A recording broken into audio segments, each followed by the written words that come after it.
Hey everybody. Today we're doing a technique series. We're talking about matched grip. So for a lot of you, everyone's familiar with matched grip in terms of the concert percussion applications, and then also for multi-tenor drums, bass drumming, uh, uh, uh, different types of, you're playing on buckets, or pretty much anything that you're not playing with traditionally, with a traditional grip. We're talking about like a traditional snare drum grip. So the other idea would be match grip. So today we're going to be talking about some of the concepts to think about when you're talking about match grip drumming. Now, to start us off, we're just going to talk about stick positioning. So when and remember, just as a disclaimer, that this is my interpretation. Everyone's going to have their own interpretation of what they feel best represents matched grip drumming. So I'm just kind of giving you some insight on my interpretation. You can use it if it helps you. If it doesn't, then you're fine to keep scrolling, or share it with somebody that it might be beneficial to. Okay, so we're talking about stick placement, where we actually hold the stick. Okay, so when we're talking about match grip drumming, I'm using a pair of Paul Rennick 2s by Innovative Percussion. These are a little bit longer stick, about 17 inches. So we're talking about the bottom 2 inches of the stick. Okay, and I always start with my pinky in terms of the roll up, starting at the very bottom of the stick. So notice that I'm holding the stick right at the very bottom with my pinky. It's about 2 inches up from the bottom, from the butt of the stick. Okay. And then I place the stick in the center of my hand, and I roll the rest of my fingers around the stick. Okay, and then what happens is my thumb kind of has this nice positioning against the side of the stick here. And then what I want to do is, or what you want to do is, slide that thumb down until it's equally distant from your first finger. So you see how I make that.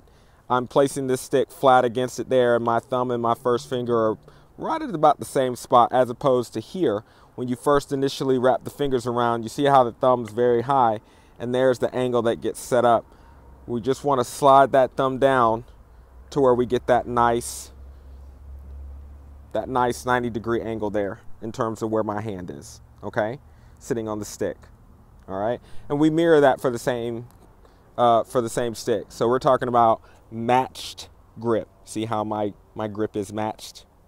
Get it?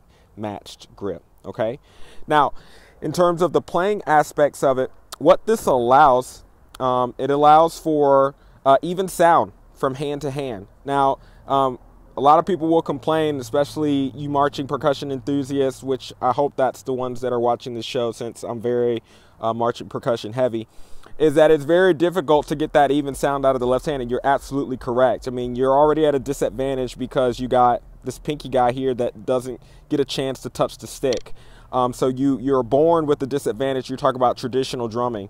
And when we talk about match grip, though, because the hands match, you can get an even sound out of both hands. It's possible to do. Okay. So one of the main concepts that we talk about in terms of, and I'm repositioning the camera here, one of the main things that we talk about match grip is, in terms of that sound quality, is the wrist contribution, right? So snare drummers, you get a goal of this on your right hand. Quad drummers, you get a goal on both hands. Bass drummers, you kind of get a goal on both hands.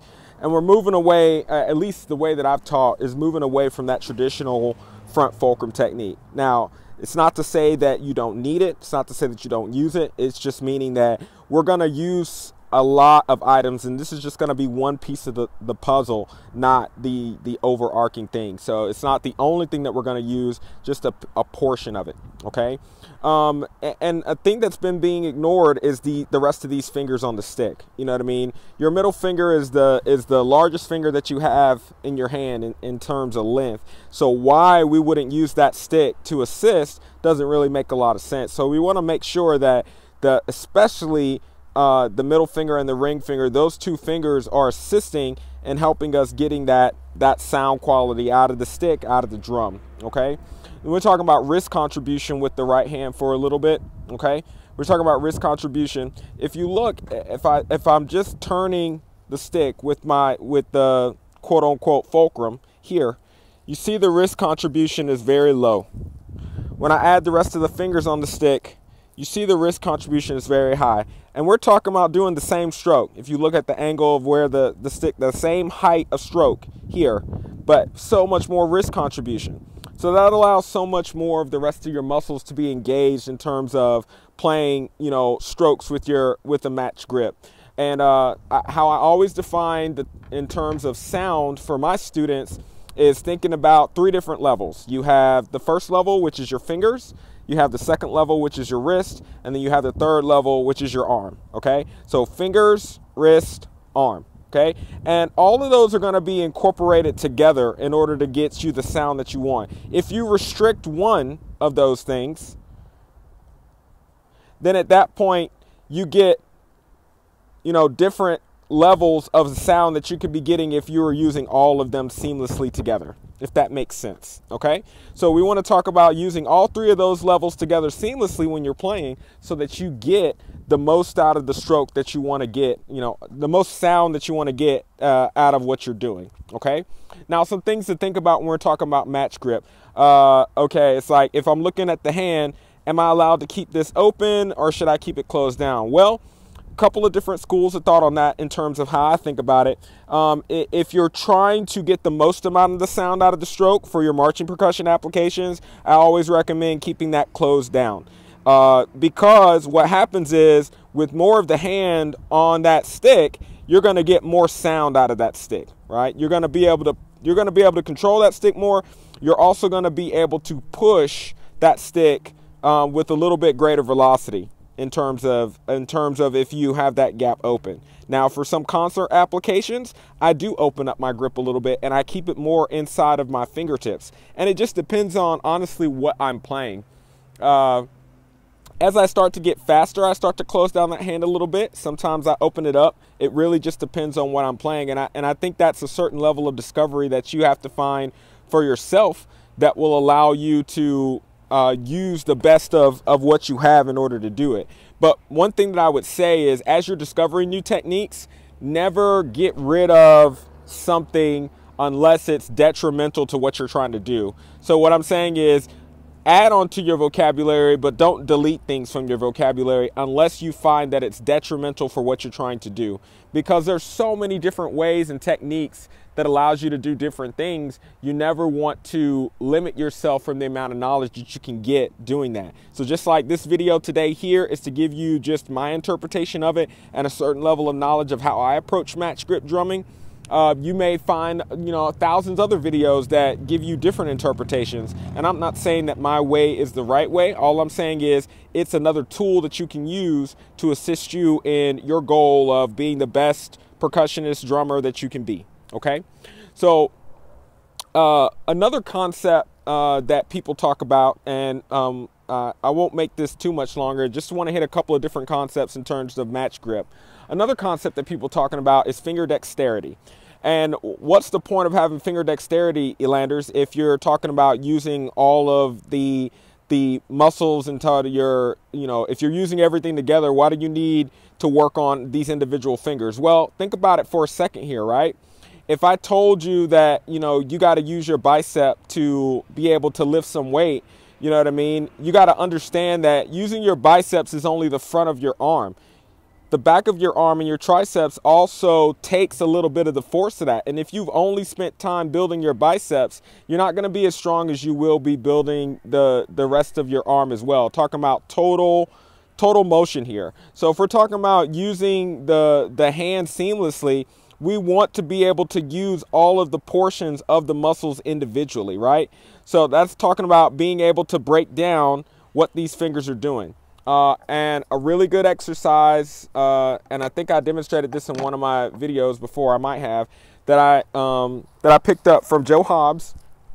You know Joe Hobbs, he's a caption head at the Cavaliers, was some finger dexterity exercises in terms of building the strength of your fingers and then figuring out little patterns that you can do that will allow you to continue to build finger dexterity over the course of time. Because the more that you're able, and piano players, you definitely understand what, you know, the science behind this more so than drummers do sometimes.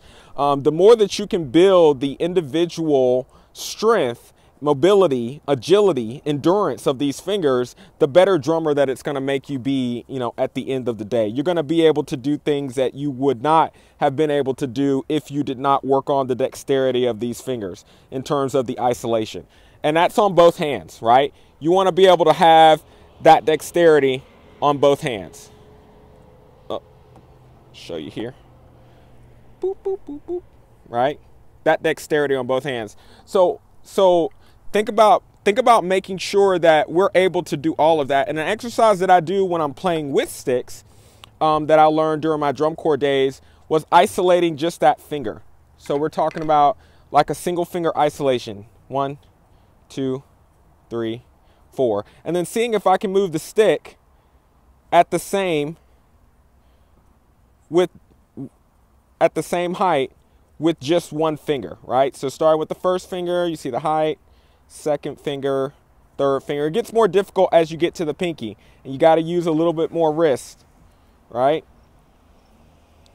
But the goal is just to isolate, and it helps when you have rebound. The goal is to just isolate each finger as you're going through to get that finger stronger, so that when you do add all the fingers together, they're all working together and no finger is taking up more percentage of the work than any of the other fingers. We want that percentage to be split out over all the fingers, not just the first finger's doing all the work, or the middle finger's doing all the work, or the ring finger's doing all the work. Like, we want all the fingers to be working equally, right? That's why when I talk to my students, I talk about a full hand fulcrum, which is making sure that, you know, all the fingers are doing their part in order to help move the stick in the direction and with the sound that we want it to be moved in, okay?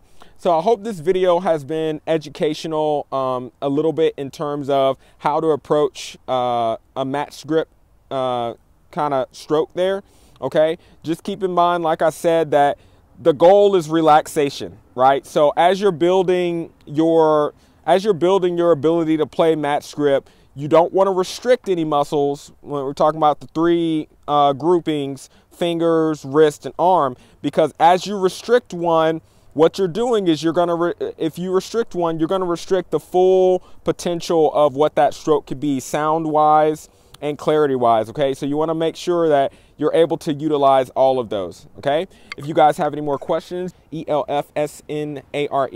I've also got some tunes on SoundCloud now under the same handle, and you can always find me here into playlist on my YouTube as well. Thanks again, and you guys have a beautiful day.